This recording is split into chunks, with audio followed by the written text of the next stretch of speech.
udah bakar apartemen di negeri Iya, orang. iya, Ini pengalaman yang nggak terlupakan ya. iya, iya, iya. Tapi kalau Oh ini misalkan ada udah COVID, Bro Ruby, malam Bro Ruby. bisa ketemu tuh kok. Nah, Iya. lanjutnya kalau misalkan Koko ngalamin kebakaran di apartemen dan sampai rame gitu kan di koran dan sebagainya, berikutnya Koko ketika kuliah sambil kerja juga atau fokus di kuliah aja kok dengan uang mungkin 500-an yang Koko punya sekarang.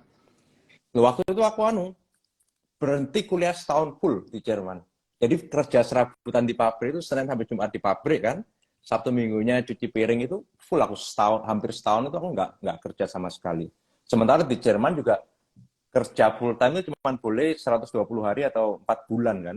Tapi karena waktu itu aku fokus buat ganti kebakaran yang tadi itu, aku sampai harus cari kerja gelap ya, kerja yang digajinya di bawah under the table gitu ya. Jadi hampir setahun itu aku sama sekali nggak sekolah. Setelah di pabrik itu kan kita kerja itu nggak mikir ya. Jadi otak itu mikir, wah setelah ini ngapain ya?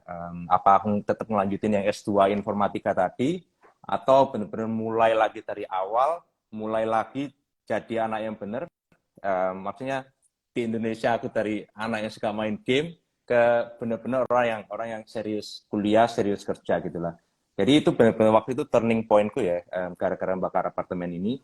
Dan aku memutuskan, oke lah, kita S1 lagi ya. Karena kamu S2 tanpa punya foundation yang baik itu menurutku juga nggak bakal jadi ya. Jadi waktu itu aku informatika lo nggak ngerti apa-apa. S2-nya informatika pun menurutku nggak bakal jadi programmer yang baik gitu.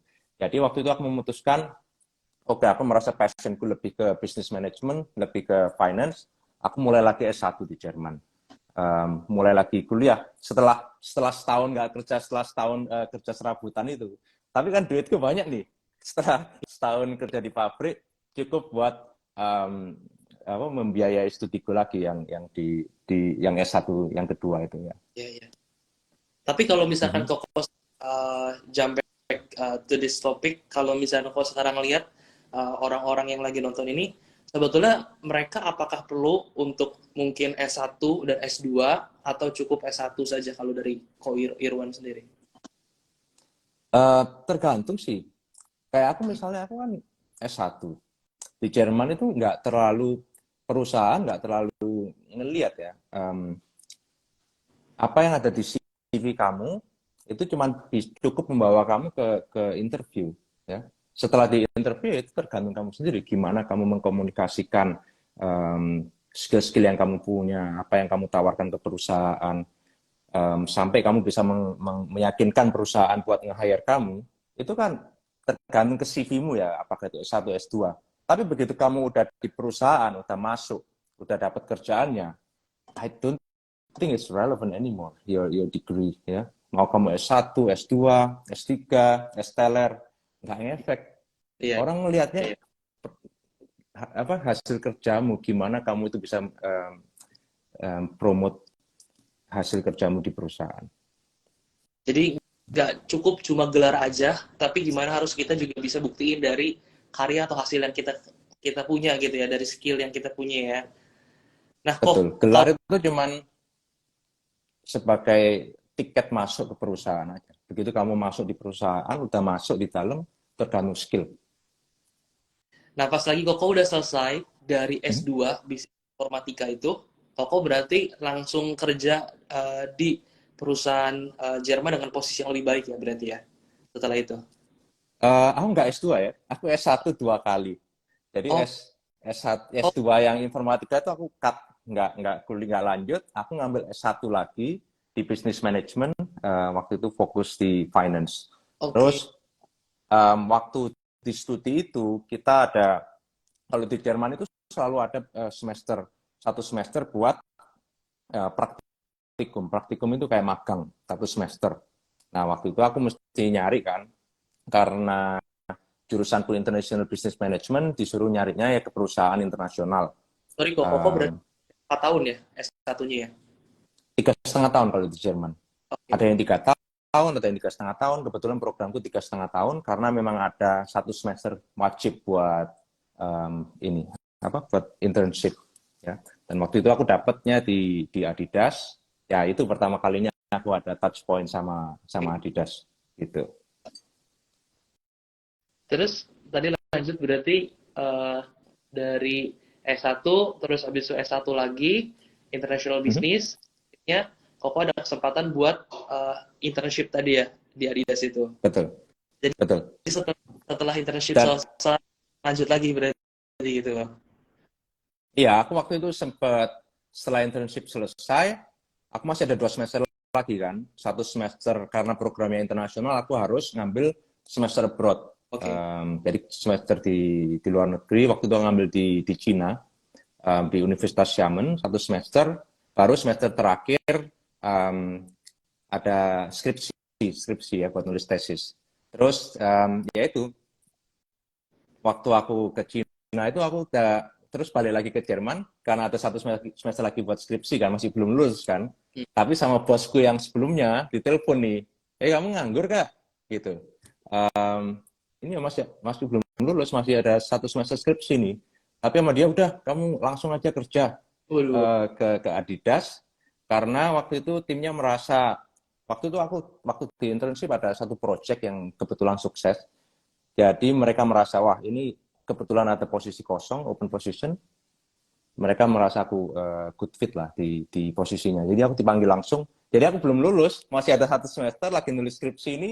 Di saat yang sama aku udah mulai full time job di Adidas waktu itu. Keren banget ya.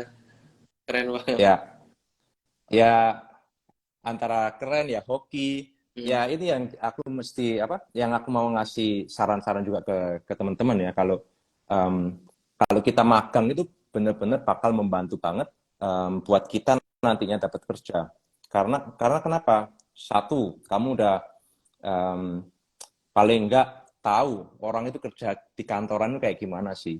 Terus kamu juga bakal ada pikiran, oh kira-kira tim mana ini yang aku bakal tertarik kerja. Ya. Jadi kamu bakalan ada target, tahu mana tim yang bakal kamu apply nantinya. Dan yang paling penting itu orang-orang di sana juga bakal tahu, oh kamu itu orangnya kayak apa kan? Apakah kamu itu bisa kerja, bisa diandalkan, apakah kamu itu talent yang baik atau yang biasa-biasa aja, mereka kan bisa tahu juga. Jadi ini kesempatan kamu buat kamu juga menjual skill kamu ke mereka. Apalagi kalau ada suatu proyek yang menurut mereka ini susah untuk diimplementasikan dan ternyata bisa jalan, wah pasti kan mereka langsung impress dan wah ini kalau next time kalau ada posisi kosong, mereka pasti ingat orang pertama yang mereka ingat, oh ini anak ini mesti kita panggil aja gitu. Oke. Dan itu yang benar-benar waktu itu terjadi ke aku gitu. Ya, ya, ya. The Golden Boys ya. Gila. Kalau kan kalau misalkan tadi Koko bilang hal-hal yang mungkin kok boleh by the way itu kalau nama kampusnya sendiri di Jerman boleh di-spill nggak tuh Mhm. kok nama kampus di Iya, Jerman? ada. Kalian bisa lihat di LinkedIn-ku, itu kampusnya namanya Hochschule Furtwangen. Jadi itu universitas di apa ya? Black Forest kan? Tahu kue Black Forest nggak? Itu asalnya dari daerah situ. Oke, oke. Bukan kampus besar, tapi di Jerman itu dari sistem pendidikannya ada penyetaraan. Jadi ibaratnya secara garis besar semua kualitas universitas di Jerman itu dianggap sama. Jadinya kayak perusahaan-perusahaan gede pun kayak perusahaan Jerman gede pun kayak Adidas, Puma, Mercedes-Benz, BMW, apalagi ya.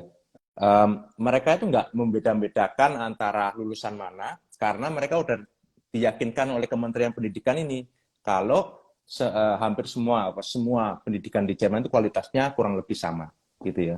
Jadi mereka nggak bakal ada kayak apa ya, social gap lah, Oke. social gapnya gede kan.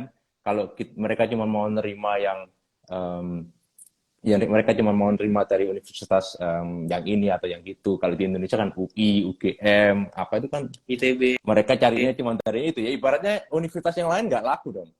Jadi Betul, di betul, Jerman betul. lebih sosialis, mereka lebih mengutamakan kesetaraan. Ya.